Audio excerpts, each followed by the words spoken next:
Beneath the Bismarck Sea was something enormous has been stirring for more than 2 months. And this weekend, it announced itself. A magnitude 6.4 earthquake struck the ocean floor beside an eruption almost no one has seen because it is unfolding entirely underwater. It is the most powerful volcanic eruption on the planet right now. Stay with me, and you will learn why scientists just doubled the count of hidden undersea volcanoes, and what it means that Earth's largest volcanic system is the one we notice last. The largest volcanic eruption on the planet right now is one that almost nobody has seen. It is happening on the floor of the Bismarck Sea, about 130 kilometers southeast of Manus Island in Papua New Guinea, and it has been going for more than 2 months. It started on the 8th of May, 2026, along a submarine feature called Titan Ridge, and as of today, it shows no sign of stopping. There are no dramatic photographs of a mountain tearing itself apart, because the entire event is unfolding beneath the sea, out of sight of every camera on the surface, and yet it has pushed steam and ash into the sky, stained the water a sickly color for kilometers, and spun off floating rafts of volcanic rock large enough to see from orbit. Scientists first caught it not with their eyes, but with their instruments.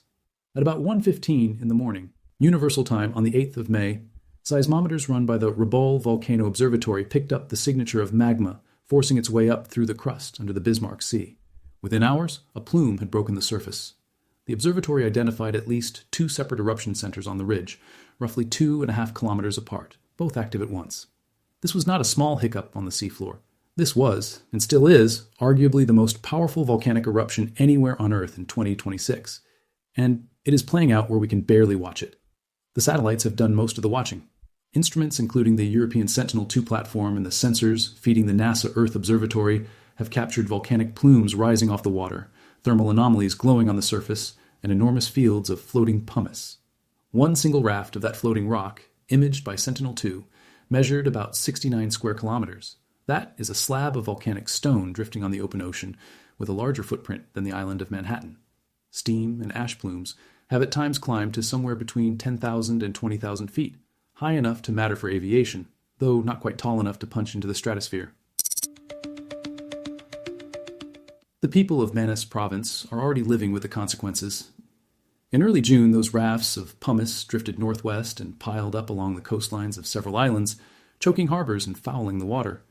A former member of Parliament for Manus, Ron Knight, said the floating rock had begun killing the marine life that local communities depend on, smothering fish, coral, and seagrass. This is the part of an underwater eruption that people forget. It does not need to reach a city to hurt people. It can reach out across the sea and strangle the fishing grounds that a whole community lives on, all while the volcano itself stays hidden below the waves. The eruption is being tracked by a serious lineup of institutions.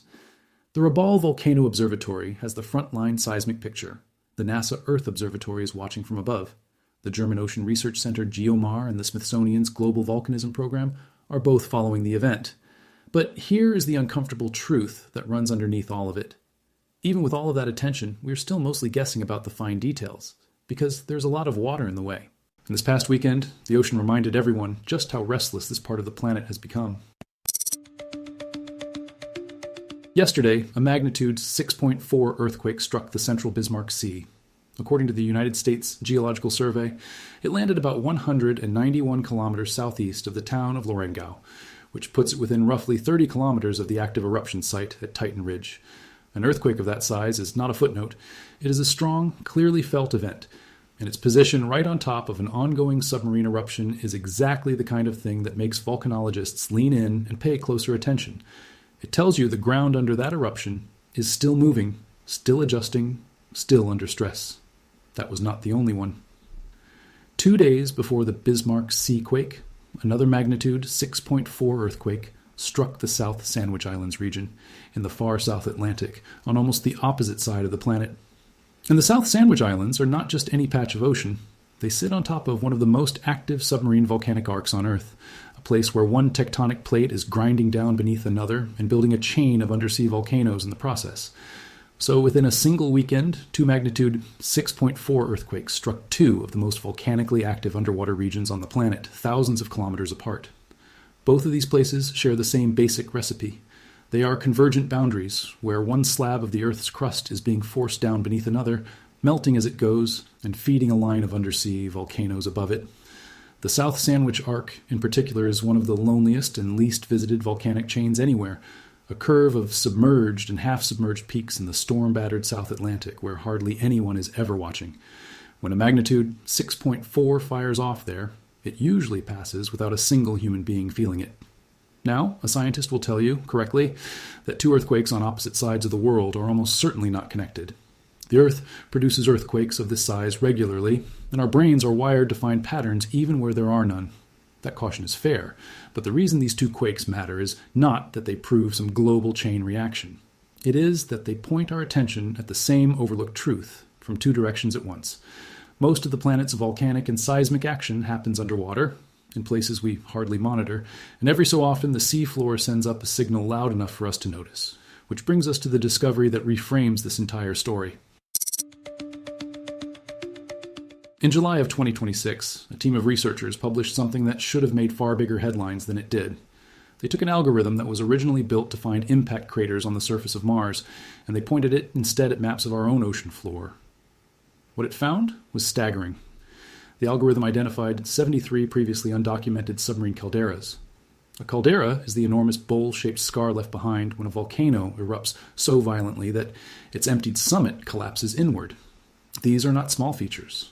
They are the fingerprints of the biggest eruptions a volcano can produce. To understand why 73 is such a shocking number, you have to know where we started. Before this survey, in the entire history of the science, only 78 submarine calderas had ever been catalogued anywhere on Earth. So a single study, using a repurposed Mars algorithm, more than doubled the number of these giant volcanic structures that humanity knows about. And it gets more humbling. Of those 73 newly detected calderas, only 5 had ever been independently confirmed before by any other method. The other 68 were essentially invisible to us until a piece of software trained on another planet went looking. The reason this is possible at all comes down to a simple, almost embarrassing fact about our planet. We have mapped Mars in finer detail than we have mapped our own seafloor. The oceans cover roughly 70% of Earth's surface, and the seafloor is the single largest volcanic province anywhere on the planet. Yet only a fraction of it has been surveyed at the resolution you would need to pick out an individual volcano.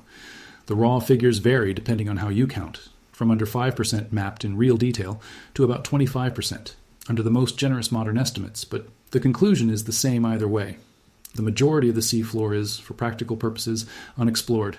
There could be hundreds, even thousands more of these calderas down there. We simply have not looked. Here is the fact that most people never learn in school. When you picture a volcano, you probably picture a cone on land, a Vesuvius or a Fuji or a St. Helens. But those are the minority. The overwhelming majority of Earth's volcanism, measured both by the number of vents and by the sheer volume of rock erupted, happens underwater. It happens mostly along a single connected feature called the mid-ocean ridge system, a chain of undersea volcanic rifts that winds around the entire globe for roughly 65,000 kilometers. It is the longest mountain range on the planet, and it is almost entirely submerged. Every year it quietly produces more molten rock than every land volcano combined. So when we talk about the ocean-hiding volcanoes, we're not talking about a few odd exceptions. We're talking about the main event. The planet's volcanic engine runs mostly below sea level, in the one environment we are worst at observing. And the machine learning survey, coming in the same year as the Titan Ridge eruption and this weekend's earthquakes, forces an unsettling question. If we only just found 73 of these giant calderas by accident using borrowed software, how confident can we really be that we would notice if the whole system started ramping up? To answer that, we need to look at what the underwater record of the last 15 years actually shows. The recent history of undersea eruptions reads like a series of records that keep getting broken. Start in 2011 and 2012, when a volcano called Tagoro erupted off the island of El Hierro in the Canaries.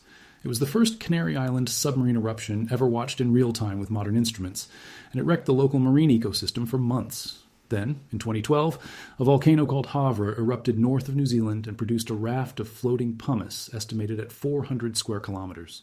That eruption was so far offshore and so completely underwater that nobody noticed it happening. We only realized it had occurred when satellites spotted the enormous field of floating rock. The pattern kept climbing. In 2015, axial seamount off the coast of Oregon became the first submarine volcano ever watched live, in real time, by a cabled observatory wired directly into the seafloor. Then, from 2018 into 2019, an eruption off the island of Mayotte in the Indian Ocean built an entirely new volcano out of about 5 cubic kilometers of lava, a fresh mountain roughly 820 meters tall rising from the seabed. It was the largest submarine eruption ever documented by direct observation, and it announced itself with an intense swarm of earthquakes, much like the ones we are seeing near Titan Ridge now. Each of these events, in turn, was called the biggest of its kind in years, and each one had its title taken away within a few years by the next. Then came the one that changed how scientists think about what an underwater volcano can do. In January of 2022, the Hunga Tonga volcano erupted, and it did something no eruption in modern memory had done. This was the event that proved the ocean is not just hiding volcanoes. It is hiding volcanoes capable of reaching up and touching the entire atmosphere. The Hunga Tonga eruption on the 15th of January 2022 was one of the most violent volcanic events in over a century. When it went off, it blasted an estimated 146 teragrams of water vapor up into the stratosphere, raising the total amount of water in that layer of the atmosphere by something on the order of 10% in a single stroke. Think about that. One underwater volcano measurably changed the chemistry of the global stratosphere. It also sent an atmospheric pressure wave racing outward that circled the entire planet multiple times and was recorded by weather instruments on every continent. It ranks among the largest eruptions since Mount Pinatubo in 1991. It also generated a tsunami that spread across the Pacific and produced some of the most intense volcanic lightning ever recorded, hundreds of thousands of flashes crackling around the plume as it rose. And it did all of that from a volcano that, just weeks earlier, most of the world had never heard of. That is the detail worth holding on to. Hunga Tonga was not a famous, closely watched giant. It was an obscure submarine volcano on a remote arc, exactly the sort of feature that hides in plain sight until the day it does not. The reason Hunga Tonga matters so much for this story is that it belongs to the exact same family of features that the Mars algorithm just counted by the dozen. It was a submarine and island volcano sitting on a poorly monitored arc, and it went from relatively quiet to globe-altering in a matter of hours.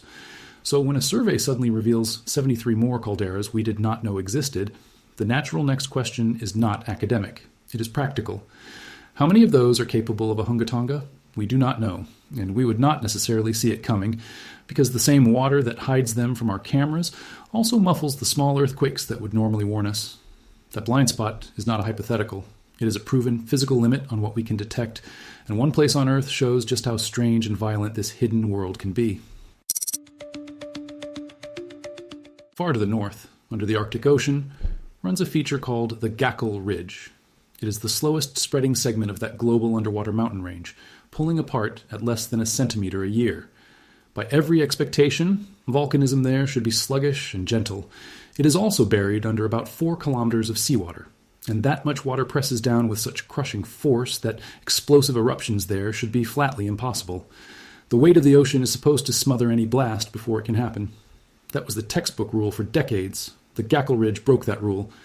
When researchers investigated the site of a major earthquake swarm there, they pulled up fresh fragments of pyroclastic glass, the shattered, frothy rock that only forms in an explosive eruption from around 4,000 meters down.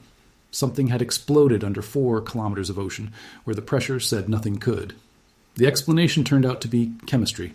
The magma feeding that ridge carried an extraordinary load of dissolved carbon dioxide, on the order of 10 times the amount found in normal sea floor lava. When that gas came out of solution, it expanded so violently that it blew the rock apart despite the immense pressure overhead. The lesson of the Gakkel Ridge connects straight back to the center of today's story. It proves that the underwater volcanic system is not only larger than we assumed, it is also more violent and stranger than the rules once allowed. A place that should have been the quietest volcanic zone on the planet turned out to be capable of explosions physicists thought could not occur. So when 73 unknown calderas suddenly appear on the map, the honest response is not to shrug and assume they are all harmless. The one region we studied closely surprised us in the most dramatic way possible. And size, it turns out, is another thing the ocean is very good at hiding. Consider the case of Tamu Massif. It is a single volcanic structure sitting in the Northwest Pacific, and it is so enormous that for years scientists argued it might be the largest individual volcano on the entire planet. Its footprint covers an area comparable to the U.S. state of New Mexico, and roughly the same surface area as Olympus Mons, the giant volcano on Mars that is often called the biggest in the solar system. It rises about 4 kilometers off the sea floor, built from thick sheets of basalt laid down around 144 million years ago. It is a mountain of continental scale, And here is the part that should stop you. We did not properly recognize Tamu Massif for what it is until the 2010s. A volcanic construct the size of a U.S. state, comparable in area to the largest volcano on Mars, sat undetected on our own planet until barely a decade ago. Now, there is a genuine scientific debate about how to classify it. Later work, using magnetic data, argued that it was built more like a stretch of seafloor spreading ridge than a single central volcano, so calling it one giant volcano is contested, but nobody disputes its scale as a volcanic feature. Whatever label you put on it, it is a monument to how much the ocean can conceal. Tamu Massif closes the loop on the central question of this story. It is the clearest possible demonstration of why a survey can find 73 hidden calderas in one pass. If the ocean can hide something the size of New Mexico until the 2010s, then hiding 73 collapsed volcanic craters is nothing. The seafloor is not a well-mapped place with a few gaps. It is a barely charted world, and we are only now building the tools to see into it, which leaves us with the real question everyone actually wants answered. So, is the planet's underwater volcanic system genuinely waking up right now? The honest scientific answer is that we cannot yet be sure, and the reason is important. Our record of these eruptions is extremely short and only recently equipped with good instruments. For most of history, an underwater eruption simply happened, unseen and uncounted. It is only in the last decade or so that we have had the satellites, the seafloor observatories, the pumice raft monitoring, and now the machine learning to catch these events at all. So the apparent surge, the run of record-breaking eruptions, and the sudden doubling of the caldera count might be exactly what it looks like from the other side. Not the ocean waking up, but us finally waking up to what was always there. That is the careful answer, and it is probably the most likely one. But it is not the whole answer, and this is the part worth sitting with. A record this short cannot rule out a genuine increase either. We do not have enough history to say with confidence that nothing is changing, and the system we are now, for the first time, able to watch is enormous, barely monitored, and, as the Gakkel Ridge and Hunga Tonga both proved, capable of far more violence than the textbooks once permitted. Whether the ocean is stirring or we are simply opening our eyes, the thing we are now looking at is bigger and more dangerous than most people ever realized. And before we look at what happens next, there is one claim about all this spreading online that deserves a straight answer. There is a theory circulating on the internet that the planet is quietly waking up, and that a global surge in ocean volcanism is being deliberately hidden from the public. It is worth addressing directly, because the honest response is also the more interesting one. The data is not hidden at all. The satellite imagery comes from the NASA Earth Observatory and is public. The earthquake listings come from the United States Geological Survey and are public. The volcano bulletins, the research papers, the seafloor maps, all of it is out in the open for anyone to read. These events feel hidden for a reason that has nothing to do with secrecy. They feel hidden because they happen under kilometers of water, where no camera can follow and where small warning quakes slip past our instruments. The obscurity is a matter of physics and ocean, not politics. Nobody is concealing the seafloor. The seafloor is simply very hard to see. So what should you actually watch for from here? The first thing is Titan Ridge itself. The eruption in the Bismarck Sea is still active after more than 2 months, and the question now is how it ends. It could keep feeding pumice into the currents and fouling the coastlines of Manus Province. It could build up enough material to break the surface and form a temporary new island, something a nearby eruption in this same area hinted at back in the 1970s. Or it could quietly fade. Scientists are watching to see whether our instruments even capture the finish, and the earthquakes from this past weekend suggest the system is still very much alive. The second thing to watch is the mapping. The July survey that found 73 calderas scanned at a resolution of only about 500 meters per pixel, across a seafloor that is still far from completely charted. Higher resolution mapping efforts are already underway, and every improvement in that picture is likely to reveal more of these structures. The real question is not whether we will find more. We almost certainly will. The question is whether any of them are active, and whether we will recognize the signs in time if one of them decides to do what Hunga Tonga did. Here's what it all comes down to. The largest volcanic system on the planet is the one we can barely see. It is showing every outward sign of activity right now, and we have only just built the tools to watch it at all. Whether this is a real acceleration or simply the first clear look we have ever had, the smart move is the same. Keep watching the water. We will be tracking Titan Ridge, the new caldera surveys, and the next round of undersea quakes as this story develops, because the ground beneath the ocean has our attention now, and it has earned it.